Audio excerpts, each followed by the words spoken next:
ఎలాంటి అంచనాలు లేకుండా వచ్చి కేవలం పాజిటివ్ టాక్తో థియేటర్లను హౌస్ఫుల్ బోర్డులతో నింపేసిన సినిమాలు చాలా ఉన్నాయి. నార్త్ ఇండియాలో బాలీవుడ్ పెద్ద సినిమాలను దాటేసి ఊహించని వసూలు సాధించిన ఓ మూవీ కూడా ఉంది.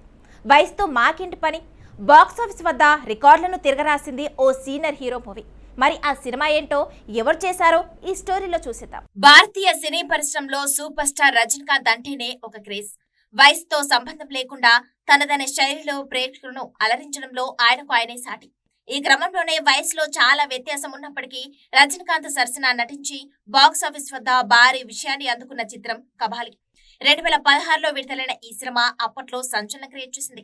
ఈ చిత్రంలో రజనీకాంత్ వయసు 65 ఏళ్లు కాగా ఆయన భార్య కుముదవల్లి పాత్రలో నటించిన రాధికా ఆప్టే వయసు కేవలం 29 ఏళ్లు. అంటే వీరిద్దరి మధ్య దాదాపు 35 ఏళ్ల వయసు వ్యత్యాసం ఉంది.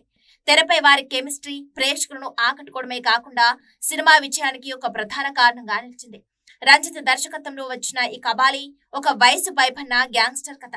జైలు జీవితం తర్వాత తన కుటుంబం కోసం వెతకటం, తన శత్రులపై ప్రతీకారం తీర్చుకోవడం వంటి అంశాలతో ఈ చిత్రం సాగుతుంది. ఇక 100 కోట్ల బడ్జెట్ తో తెరకెక్కిన ఈ కబాలి సినిమా ప్రపంచ వ్యాప్తంగా 650 కోట్లకు పైగా వసూలును సాధించి రికార్డులు క్రియేట్ చేసింది. కేవలం భారత్లోనే కాకుండా అమెరికా, మలేషియా, గల్ఫ్ దేశాల్లో కూడా రజనీకాంత్ తన ప్రభావాన్ని చూపారు. సుమారు 8,000 నుంచి 10,000 స్క్రీన్లలో విడుదలైన ఈ చిత్రం విడుదలకు ముందే టీజర్, ట్రైలర్లతో అంచనాలను తలకిందులు చేసింది. ముఖ్యంగా కబాలి పాత్రలో రజనీకాంత్ చూపిన నటన, హుందాతనం అభిమానులకు ఒక పండుగలా అనిపించిందనే చెప్పాలి. అలాగే కబాలి మూవీలో రాధికా ఆప్టే తన పాత్రలో ఒదిగిపోయి నటించడం కూడా సినిమాకు ప్లస్ అయింది.